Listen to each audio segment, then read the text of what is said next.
d'avoir parlé de l'amour de Dieu parce que ça va être le sujet de ce que je vais partager avec vous aujourd'hui. ndashimira Evariste umaze kutubwira ku rukundo rw'Imana kuko nanjye niyo sujet nateguye ngiye kubasangiza uyu munsi. Amen. Il y a 15 jours, quand j'ai dit que je voulais bien partager la parole, hashize iminsi 15 igihe nababwiraga ko nshaka kuzabasangiza ijambo, je me suis dit d'une manière un peu orgueilleuse, oh ça va, ça je peux faire. narabivuze ariko numva nyine bifitemo kwiyemera cyane mvuga ngo ibi ngibi ngo nzabasha kubikora. Et puis je me suis rendu compte que c'était pas facile. Nyuma naje gusanga bitoroshye. Et Evaliste m'a dit, mais tu verras, le Saint-Esprit va t'inspirer, ça va aller tout seul. noneho Evariste niwe waje kungira inama arambwira ati uzaba ureba nutangira kubikora umwuka wera azagushoboza. Mais le Saint-Esprit, il n'est pas venu facilement. ariko umwuka wera ntabwo yaje mu buryo bworoshye. C'est un exercice difficile pour moi. Kuri njye ni umwitozo navuga ko unkomereye. Mais voilà, je pense que j'ai beaucoup travaillé et au fil du temps, il y a un petit peu de Saint-Esprit peut-être qui est arrivé jusqu'à moi. Nagerageje gutegura vraiment nagerageje nshyiramo imbaraga ngo kandi ndatekereza ko hari naho umwuka wera yabashije kuza ari intervena. Comme c'est la première fois et que ça a été difficile et que ça n'a pas été facile. Ntabwo byanyoroheye.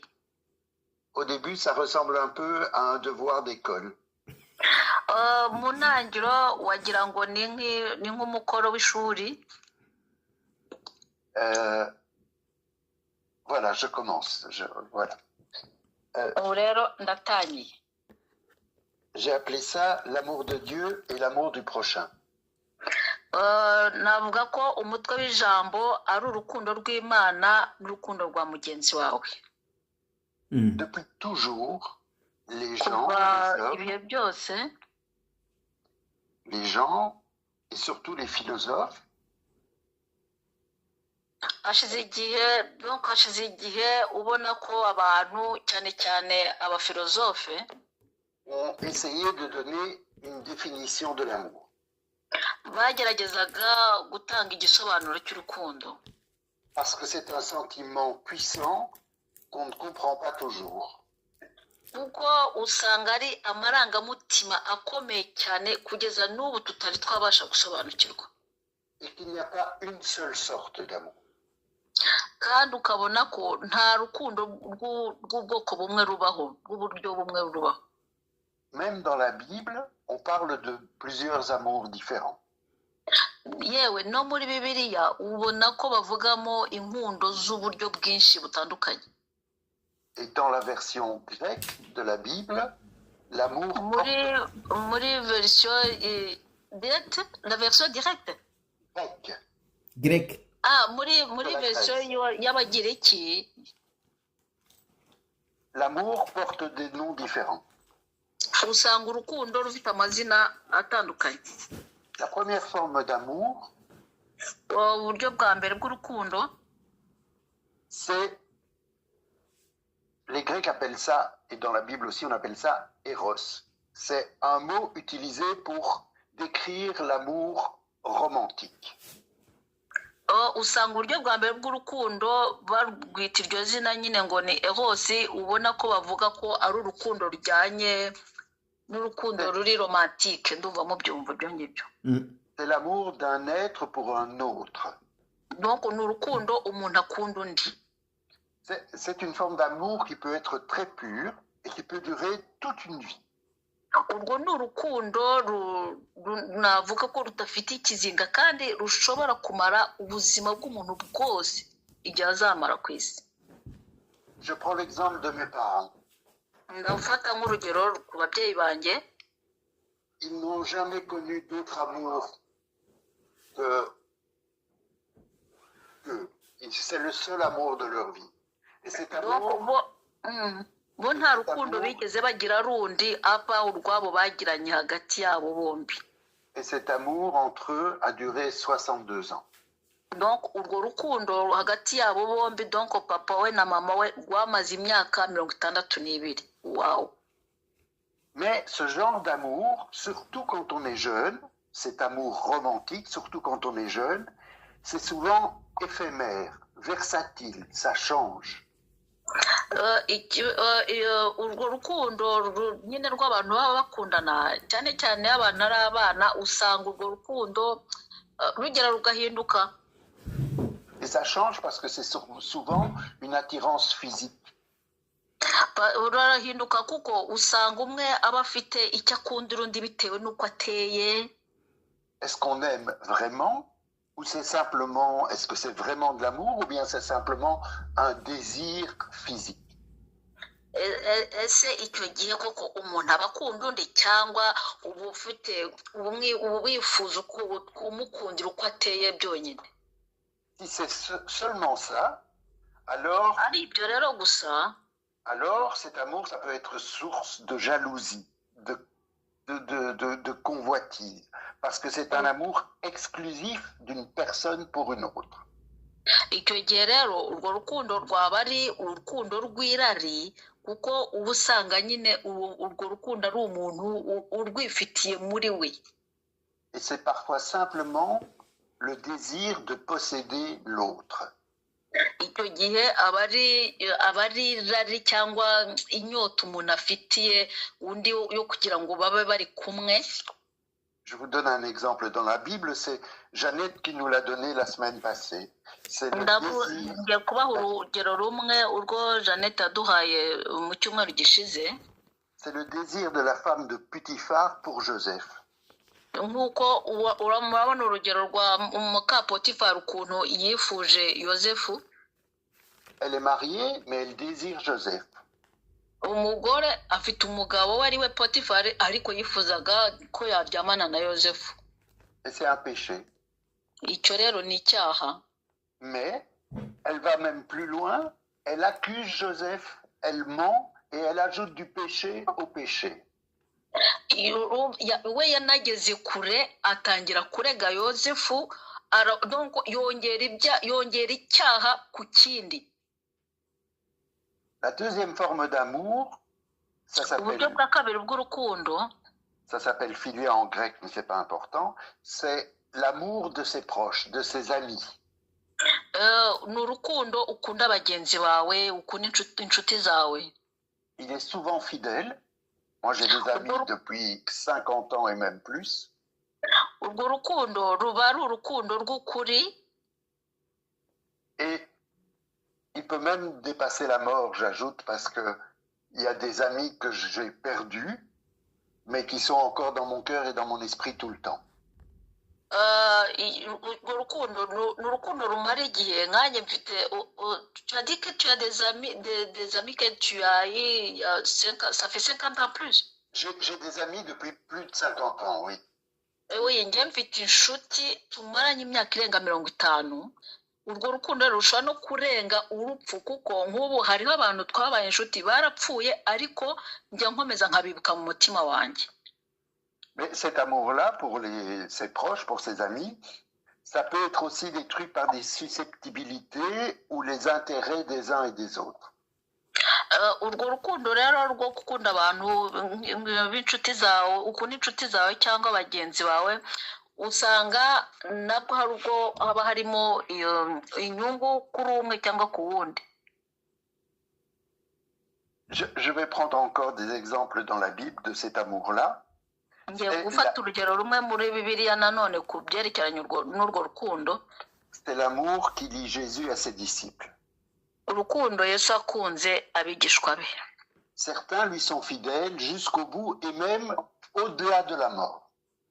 Bamwe bamubereye inshuti, nyanshuti, kugeza memo no nyuma y'urupfu rwe barakomeje baramukunda. Mais d'autres, comme Thomas et Philippe, on a vu ça aussi à l'église.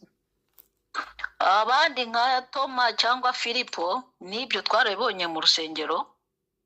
Ils ont des doutes et leur amour fraternel, il est parfois faible. Bagize ukujijinganya, usanga urukundo rwabo rwa kivandimwe rwarabaye rutaragize imbaraga uko bigomba. Et quant à Judas, à propos de Judas, Ku bijyanye na Yuda, par intérêt, il va jusqu'à trahir son ami Jésus, qui a pourtant aimé Judas le plus. C'est lui qu'il a aimé le plus au monde. byageze aho we noneho agambanira Yesu, kandi vraiment Yesu yaramukundaga, yari umwe mu bantu yakundaga kurenza abantu bose ku isi. Il y a encore une autre forme d'amour. Hari indi forme y'urukundo, hari ubundi buryo bw'urukundo. C'est l'amour d'un parent pour son enfant. Urukundo rw'umubyeyi ku mwana we. Ça, c'est un amour naturel, inconditionnel et parfois aveugle. Urwo ni urukundo rudasaba ngo ugendere kuri ku nyungu runaka cyangwa iki, donc ruraho usanga umeze nkaho umukunda nawe utazi impamvu umukunda, donc umeze nk'impumyi. Mais parfois, il peut aussi procurer de la jalousie entre des frères et des sœurs. Akenshi usanga bikunze guteza ikibazo cy'amashyari hagati y'abavandimwe nk'abana bavukana. Et l'exemple dans la Bible, c'est l'exemple de l'enfant prodigue. Urugero dushobora kubona muri Bibiliya ni nka wa mwana w'ikirara. Ton père lui pardonne toutes ses erreurs de jeunesse. Tu peux répéter? Le père pardonne au fils toutes ses erreurs de jeunesse. Umubyeyi apardona umwana we amakosa yose y'ubwana nyine.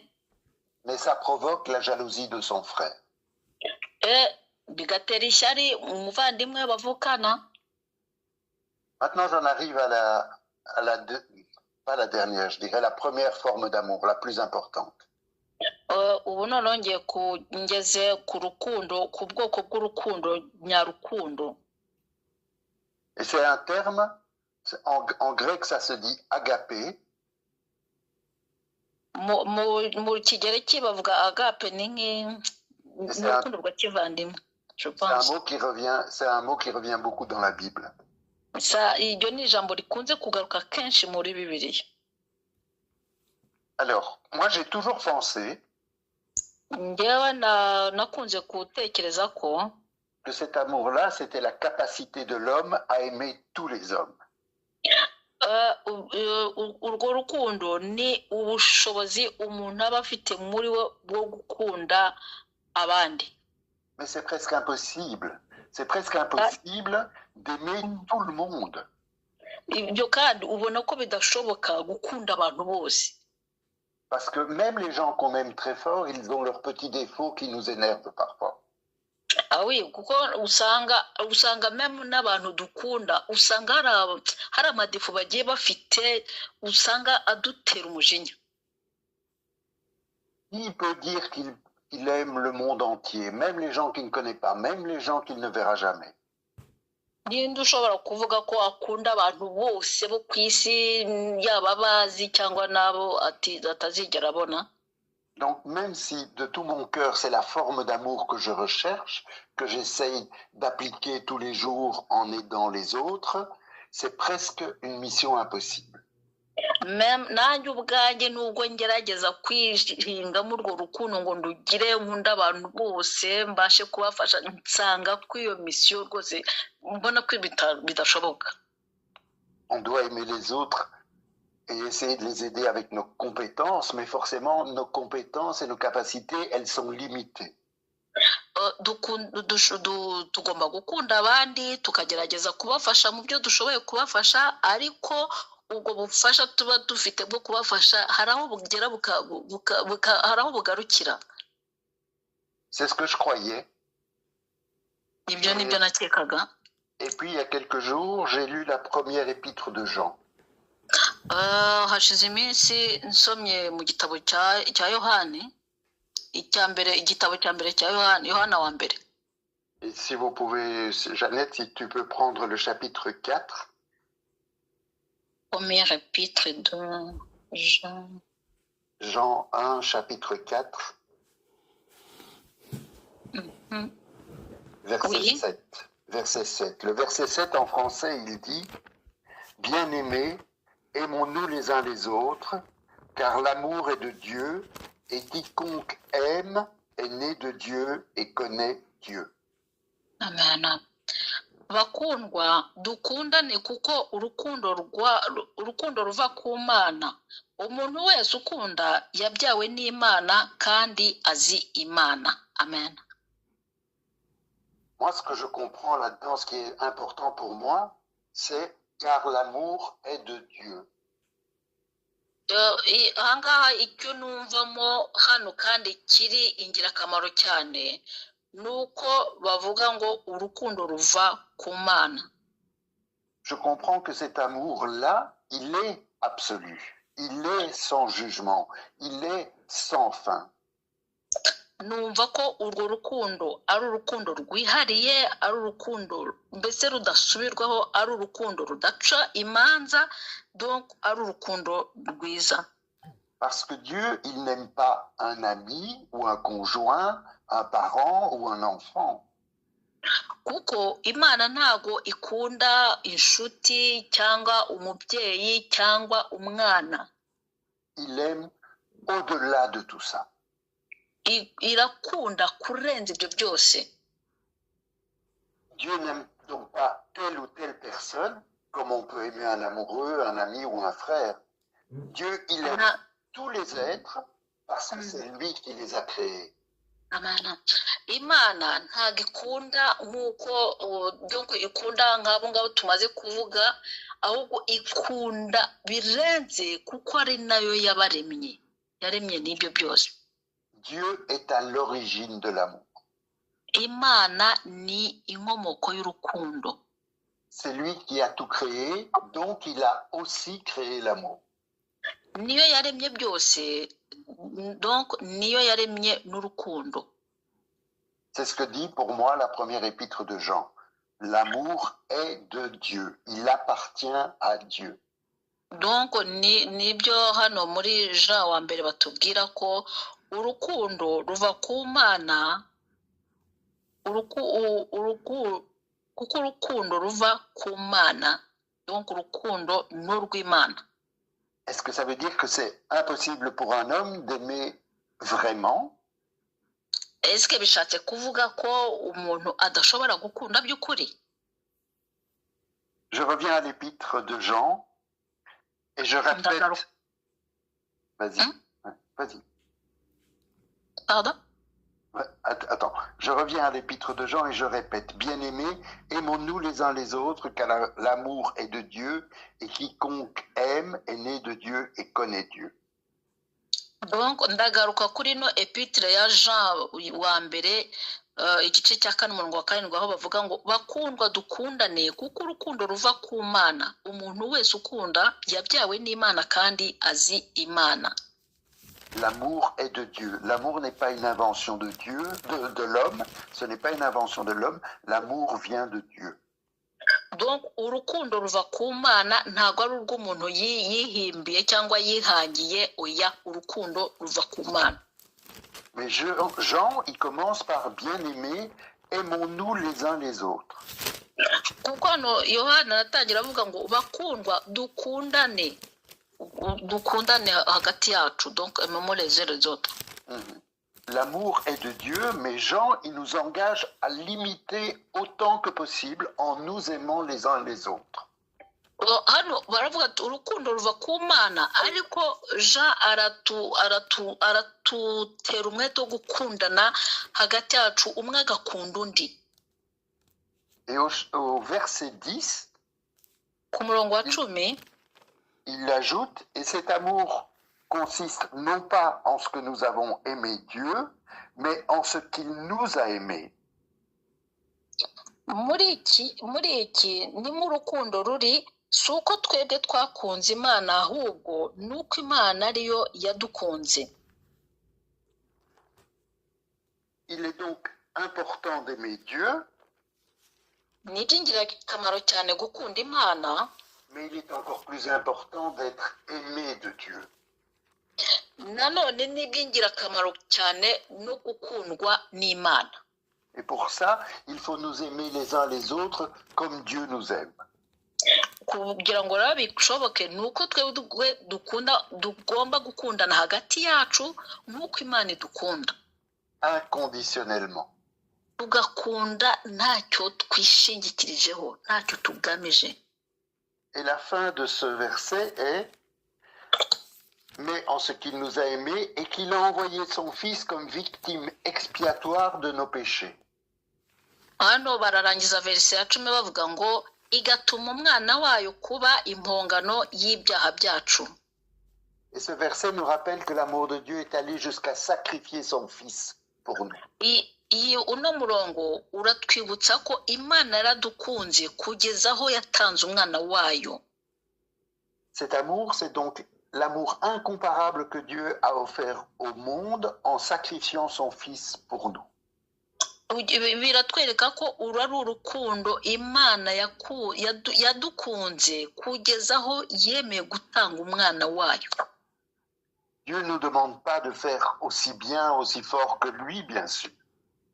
Imana ntabwo idusaba gukora neza nk'uko yo nyine bigomba, oya. Il ne demande pas de sacrifier nos enfants. Ntabwo idusaba ngo natwe dutange abana bacu. C'est lui qui arrête le bras d'Abraham, qui est prêt à sacrifier Isaac. Donc niwe wafashe Aburahamu aramubwira ngo atange umwana we Isaka. Mais il nous demande d'essayer à nous aimer les uns les autres aussi fort que nous le pouvons.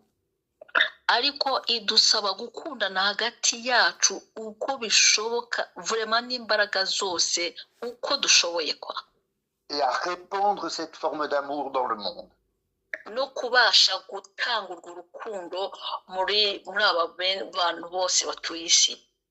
Et Jésus lui-même nous rappelle qu'il faut aimer Dieu et nous aimer les uns les autres. Na Yesu ubwe atwibutsa ko dugomba gukunda Imana no gukundana hagati yacu. Et que ces deux amours-là, l'amour pour Dieu et l'amour pour les autres, urukundo dukunda Imana n'urukundo dukunda bagenzi bacu, ils sont semblables. Ubona ko ubwo bwoko bw'urukundo busa. C'est écrit dans Matthieu, chapitre Biranditse muri 22. Matayo, chapitre 22. Biranditse muri Matayo, chapitre 22. Je vais lire les versets 36 à 39. Turasoma donc Matayo 22 ku murongo wa 36 kugeza ku wa 39. Maître, quel est le plus grand commandement de la loi? Jésus lui répondit, tu aimeras le Seigneur ton Dieu de tout ton cœur, de toute ton âme et de toutes tes pensées. C'est le premier et le grand commandement. Et voici le second, qui lui est semblable, tu aimeras ton prochain comme toi-même. Amen. Mwigisha, itegeko rikomeye mu mategeko ni irihe? Nawe aramusubiza ati, ukundisha Uwiteka Imana yawe umutima wawe wose n'ubugingo bwawe bwose n'ubwenge bwawe bwose. Iryo ni ryo tegeko rikomeye ry'imbere. N'irya kabiri rihwanye naryo ngiri, ukunde mugenzi wawe nk'uko wikunda. Amen. Donc, la parole, elle nous engage à prolonger, à propager l'amour de Dieu en l'étendant à tous les hommes. Donc, urukundo rw'Imana, Imana iradusaba gukundana donc gukunda abandi mu bantu abene data bose batuye kuri no si. Et dans son évangile, cette fois pas dans l'épître, mais dans l'évangile de Jean, il nous le rappelle encore. Muri mw'Ivanjili ya Yohani nabwo Yesu arongera akabitwibutsa. Il dit dans son évangile au chapitre 13, muri Yohani ibice 13 Yesu aratubwira, au verset 35, il dit, kuri verse 35, à ceci, tous connaîtront que vous êtes des disciples si vous avez l'amour les uns pour les autres. ibyo nibyo bose bazabamenyeraho ko muri abigishwa banjye nimukundana. Amen. C'est comme ça que parce que c'est comme ça. Parce que tous connaîtront que vous êtes des disciples si vous avez de l'amour les uns pour les autres. C'est en répandant l'amour les uns pour les autres que Dieu reconnaîtra que nous sommes ses disciples parce que nous faisons sa volonté.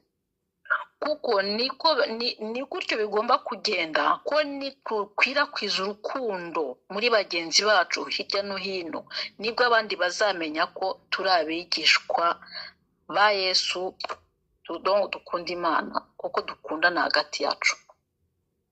Et je vais terminer. Ngiye kurangiza. Toutes les formes d'amour dont je parlais, l'amour entre un homme et une femme, un couple, entre des parents et des enfants, pour ses amis, toutes ces formes d'amour sont importantes et elles se complètent. Donc ndarangiza mvuga ko uburyo bw'urukundo nababwiye hagati y'umugore n'umugabo, ababyeyi gukunda abana, donc murabona ko urwo rukundo ubwo bwoko bw'urukundo buruzuzanya. Sans ces formes d'amour, il n'y a pas de vie, parce que si on ne fait pas des enfants par amour, si on n'aime pas ses enfants, si on n'aime pas ses amis, il n'y a pas de vie.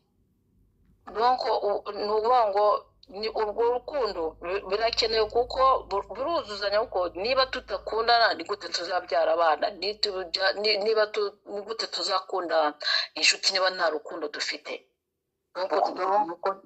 Byaba ari nta buzima dufite icyo gihe niba tutarufite. Et pourtant, toutes ces formes d'amour, même mises ensemble, ça ne suffit pas. C'est incomplet. Elles sont imparfaites. Yewe nanone ubwo bwoko bw'urukundo tubushyize hamwe usanga nanone hari ikibura butuzuye. Il faut encore aimer plus fort, plus loin, plus grand. Tugomba nanone gukunda cyane tukabishyiramo imbaraga kandi tukagura urwo rukundo. Il faut viser l'amour universel. Ni ukuvuga ngo tugomba gukunda urukundo rufite umwihariko rw'umurongo umwe. Et cet amour universel absolu, c'est Dieu. Urwo rukundo rw'ubumwe bwihariye ni Imana. Parce que en nous aimant les uns les autres, comme Jésus est venu nous le rappeler, c'est à Dieu que nous obéissons et c'est Dieu que nous suivons. Kuko mu gukundana kwacu hagati yacu nk'uko Yesu yabikomeje kubitwibutsa niko kwerekana ko dukunda Imana. Voilà. Voilà.